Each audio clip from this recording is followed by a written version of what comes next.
काही क्षण शांतता होती. मग तिने धाडस करून एक प्रश्न विचारला. जर डॉक्टरांनी पर्याय सुचवला तर तुम्ही वीर्यदान कराल का? मला क्षणभर धक्का बसला, पण तिच्या चेहऱ्यावरची असहाय्यता पाहून मी म्हणालो, पुढील कथा बघा. मी आणि माझा जिवलग मित्र एकाच अपार्टमेंटमध्ये राहत होतो. आमची मैत्री इतकी घट्ट होती की सुखदुःख आम्ही नेहमी एकमेकांसोबत शेअर करायचो. माझ्या मित्राचं लग्न होऊन 5 वर्ष झाली होती, पण त्यांच्या संसारात अजून एका गोष्टीची कमतरता होती, मुलाचं हसू. माझं लग्न मात्र वर्षभरापूर्वी झालं होतं आणि लग्नानंतर अवघ्या 3 महिन्यात माझ्या पत्नीला दिवस गेले. मित्राच्या पत्नीला माझ्या पत्नीची गोड बातमी ऐकून आनंद झाला होता, पण त्या आनंदामागे एक हळवी वेदनाही लपलेली मला जाणवत होती. एके दिवशी ती मला म्हणाली, भाऊजी, आमच्या लग्नाला 5 वर्ष झाली. मी माझ्या सगळ्या तपासण्या करून घेतल्या. रिपोर्ट्स नॉर्मल आहेत, पण तुमचे मित्र स्वतःच्या तपासण्या करून घ्यायला तयारच नाहीत. मी शांतपणे तिचं म्हणणं ऐकत होतो. ती पुढे म्हणाली, मला आता खूप भीती वाटते.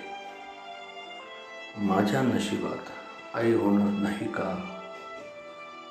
तिच्या डोळ्यात पाणी होतं. मी तिला धीर देत म्हणालो, असं काही आधीच ठरवू नका. डॉक्टरांचा सल्ला घ्या. दोघांनाही तपासणी करून घेणं महत्त्वाचं आहे. काही क्षण शांतता होती. मग तिने धाडस करून मला एक प्रश्न विचारला. जर डॉक्टरांनी पर्याय सुचवला तर तुम्ही वीर्यदान कराल का? मला क्षणभर धक्का बसला, पण तिच्या चेहऱ्यावरची असहाय्यता पाहून मी म्हणालो, जर तुम्हा दोघांची पूर्ण तयारी असेल आणि डॉक्टरांच्या मार्गदर्शनाखाली सगळं करायचं असेल तर मी मदत करायला तयार आहे. ती फक्त एवढंच म्हणाली, धन्यवाद भाऊजी. काही दिवस गेले, पण हॉस्पिटलमध्ये जाण्याबद्दल काहीच ठरलं नाही.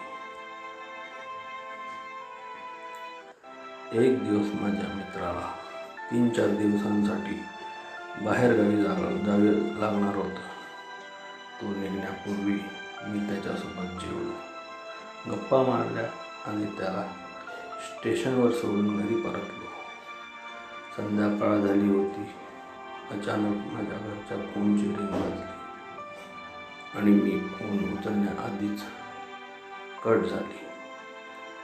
त्या काळात मोबाईल नव्हती.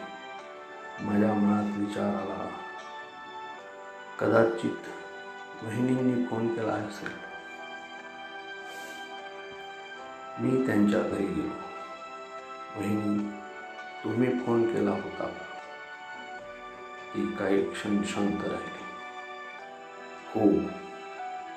मग फोन उचलण्याआधीच का ठेवला? तिने उत्तर दिलं नाही. थोड्या वेळाने ती हळू आवाजात म्हणाली, भाऊजी, मला तुमच्याशी एक महत्त्वाचं बोलायचं आहे. मी म्हणालो, बोला. ती म्हणाली, मी आधी तुमच्याशी वीर्यदानाबद्दल बोलले होते ना? मी म्हणालो, हो, पण तुम्ही डॉक्टर किंवा हॉस्पिटलचं काहीच सांगितलं नाही. ती म्हणाली, मी माझ्या डॉक्टर मैत्रिणीला भेटून आले. तिने सांगितले की माझे सर्व रिपोर्ट्स नॉर्मल आहेत. मला अपत्य होण्यात काहीच अडचण नाही. पण पुढची प्रक्रिया ही हॉस्पिटलमध्येच व्हायला हवी.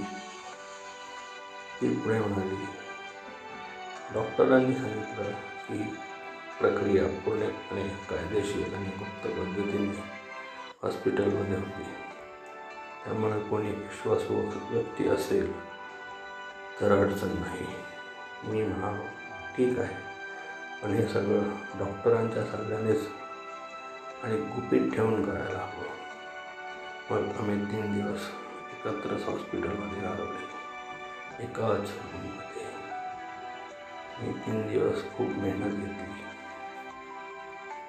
पुढचे काही दिवस आमच्यासाठी भावनिकदृष्ट्या खूप कठीण होते.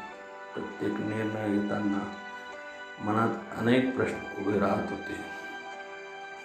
नात्यांची मर्यादा, विश्वास आणि भविष्यातील परिणाम सगळं डोळ्यासमोर होतं. शेवटी डॉक्टरांच्या सल्ल्याने आणि दोघांच्या सहमतीने आवश्यक वैद्यकीय प्रक्रिया पूर्ण करण्यात आली.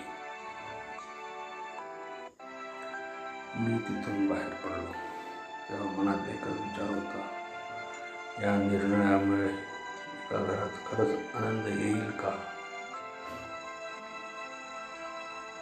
3 दिवसांनी माझा मित्र परत आला.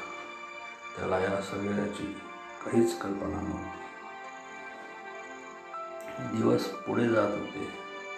सुमारे 15 दिवसांनी एका सकाळी माझ्या दारावर हलकासा आवाज झाला. मी दार उघडले.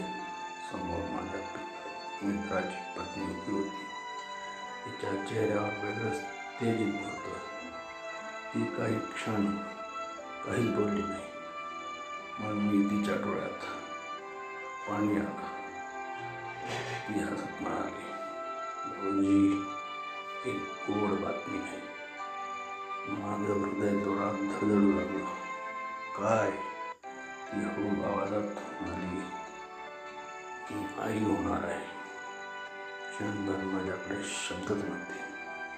तिने हात जोडले आणि म्हणाली, धन्यवाद भाऊजी. मी फक्त एवढंच म्हणालो, हा तुमच्या संसाराचा आनंद आहे. आता हे गुपित नाही, ही एका नव्या आयुष्याची सुरुवात आहे. ती निघून गेली. मी मात्र बराच वेळ दारात राहिलो. त्या दिवसापासून माझ्या मनात एक गोष्ट कायमची कोरली गेली. कधी कधी एखाद्या निर्णयामागे फक्त भावना नसतात, तर अनेक आयुष्याचं भविष्य दडलेलं असतं. पण त्या गुपिताची कथा आवडल्यास लाईक आणि शेअर जरूर करा आणि आपले मत कमेंट करा.